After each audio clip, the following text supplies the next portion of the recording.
So I'm here today wearing the only green shirt that I own to talk to you about Draco Malfoy from Harry Potter and why I think he should have had a redemption arc. Before I get comments saying that I'm just a Draco stan, I'm not. I was never really like that into Harry Potter. I was more into Percy Jackson. I'm not trying to make the argument that he's like a misunderstood bad boy type, because I don't think that he is. And I'm also not trying to make the argument that like he deserves a redemption arc or anything like that. I recognize that as it stands, he's meant to represent aristocracy and prejudice and abuse. And so as it stands, he's not a good person in canon. But I think that the series as a work, as a whole, would have benefited if he did have a redemption arc, and I'm gonna explain that. This is a literary analysis, not my personal opinions. I don't really have that strong of personal opinions about Harry Potter. I need to fix my hair. This is just like what I think would have been really good and would have made the series a bit stronger. It's already strong, but like, you know, that next level. Oh, I'm also not saying that Draco should have had a redemption arc instead of Snape. I do think that, but like, you don't have to. If you really like Snape, that's okay. I don't care. This video is not about Snape, so it's not like an either or. We can have both. So Harry Potter sets up this world in which prejudice does exist within the wizarding society. And we have the word mudblood, which I can only assume is their version of a slur. The Slytherin kids, especially Draco, are meant to represent these ideas. So bad. In pop culture, Slytherin is just like, if you get Slytherin on the Pottermore test, you're like clever, ambitious, a little skeevy, but that's no big deal. I already said ambitious. Witty. I'm a Slytherin, for example. I checked on my Pottermore from like a couple years ago. Also, my Patronus was a field mouse, which frankly is so insulting. Oh my god. It's genuinely so mean. If I was getting attacked and I whipped out my Patronus and it was a field mouse, I would be dead in a minute. Anyway, in the books, Slytherin is not really anything complex. Slytherin is just straight up the evil house. Like, pop culture aside, in the books, Slytherin is just bad. And that's fine, because I mean, there's that theme of good versus evil that is common in children's and young adult stories, and we need somebody to be evil, so Slytherin, whatever, it's fine. It works fine, but you know, as the series continues, presumably the reader is growing up along with the books. They're getting older. The books are long, they take long as hell to read, especially when you're like 11. Good versus evil doesn't exist in the real world. Like, nothing is definitively good or definitively bad. Absolutes really don't exist in the real world.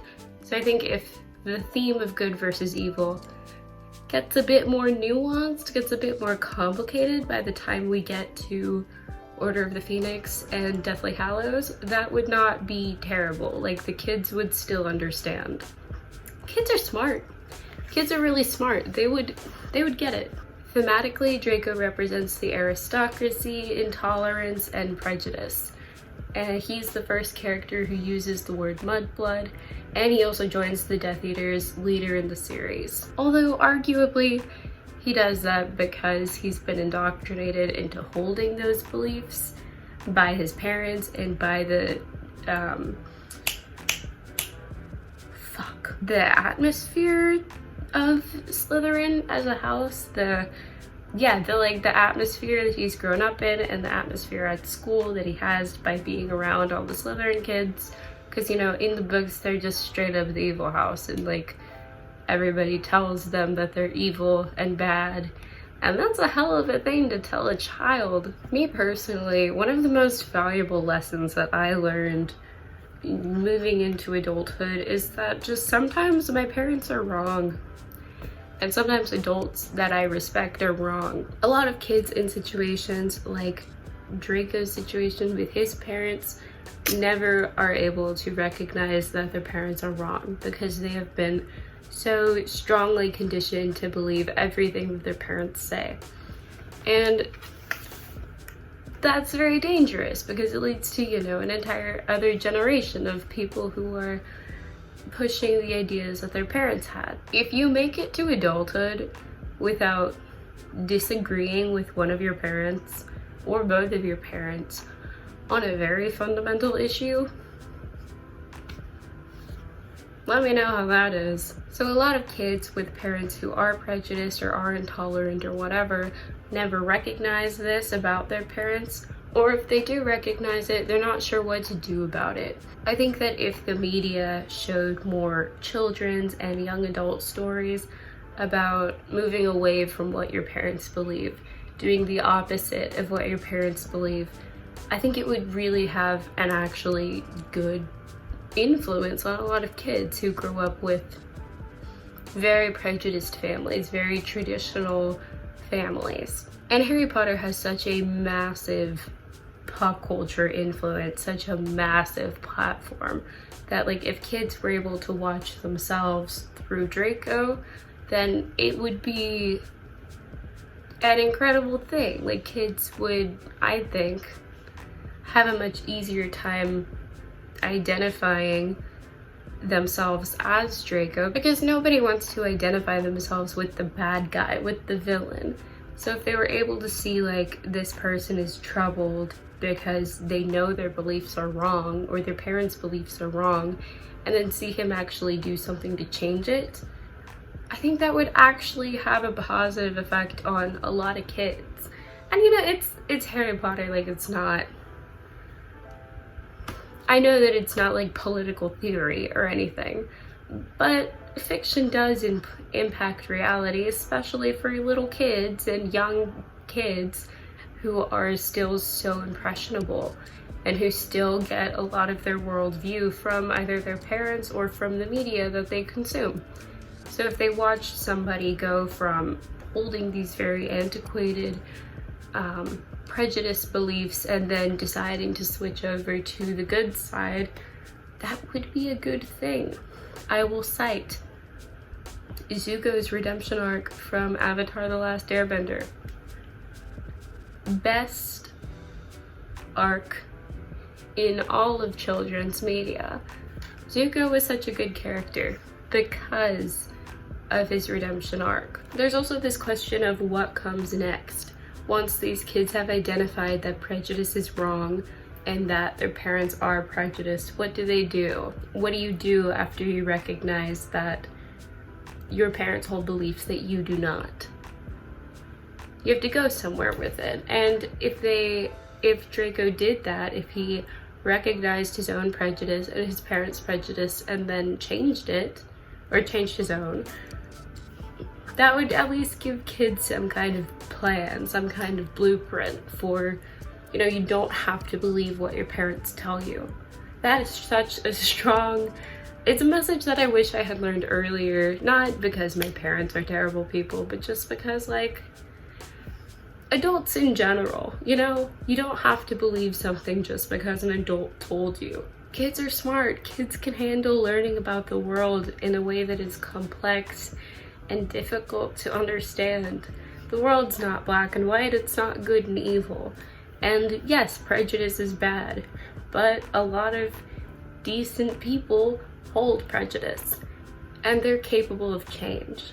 So I think maybe the message could be like, yes, Draco was prejudiced, but he was able to change, and therefore he's not a terrible person. Whereas right now, the message is just kind of that all Slytherins are bad people and fuck them. Also, it's just like, this is a kids series and it introduces the idea of wizard prejudice, but then doesn't really do very much to like rectify it, to change it.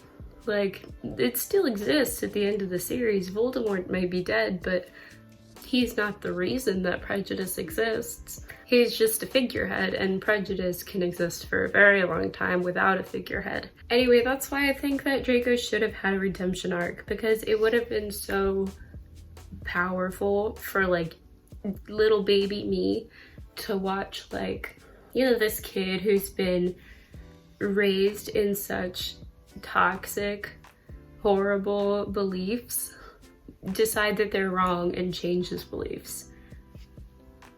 If I read that when I was like 12, my mind would be blown. I think it would make the series as a whole stronger, because it would give them that like that little something extra, you know, that just like takes it from something that's already clearly very strong because it's such a massive political pop culture icon.